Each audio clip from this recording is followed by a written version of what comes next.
sampah tadi, 30 untuk kita kelola. Jadi 30 untuk kelola, untuk di sekolah itu lumayan hasilnya. Sebenarnya kita tidak mengharapkan sampah itu kita kelola atau menumpuk banyak. Kita pertama awalnya hanya mengajarkan cara pengelolaan gimana sih sampah ini bisa menghasilkan, awalnya seperti itu. Terus juga harapannya juga kita sekolah itu tidak menumpuk sampah yang akhirnya juga sekolah jadi tempat sampah kan. Kita hanya mengelola kalau bisa yang ada di sekitar lingkungan kita aja, di sekolah yang ada itu yang kita kelola, kita jadikan hal yang berharga, kita daur ulang kembali untuk siswa-siswa atau mungkin langsung kita jual lagi seperti itu.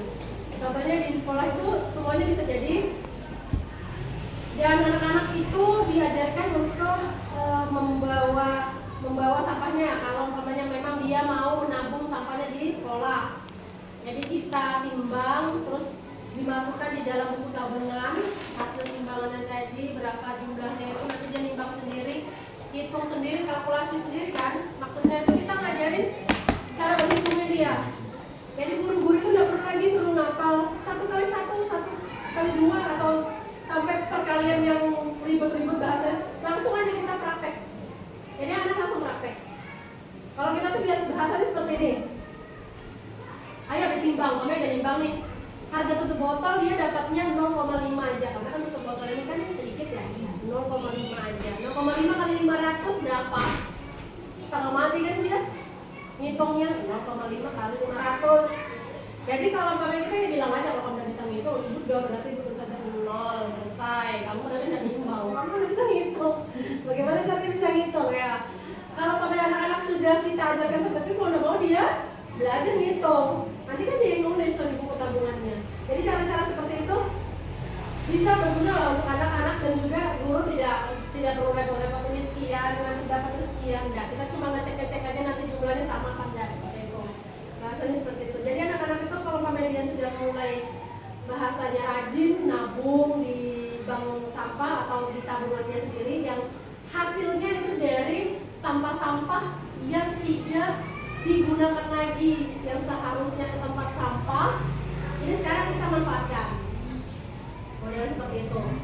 Jadi kesadaran seperti itu yang membuat sekolah itu bisa berbeda.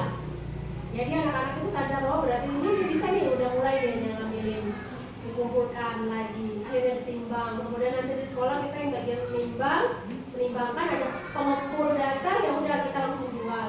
Pada saat sudah dijual baru dibagikan uang-uangnya ke siswa-siswa langsung, masukkan ke dalam tabungan masing-masing atau ada dikelola kembali. Kalau kita itu ada 2 pilihan, biasanya ke wali murid sama ke siswa. Mereka mau sistemnya uangnya dikasihkan langsung setelah itu terjual. Jadi kita mau terjual ya, bukan kita membiayai terus kita ngasih duit langsung, enggak. Kita namanya pengepul kalau seperti itu.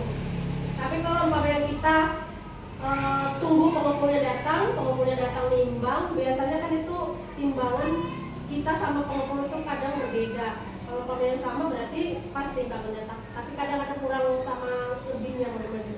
Kalau lebih sih kita masih bisa untung, tapi kalau umpamanya kurang berarti kan kita untung kayak gitu.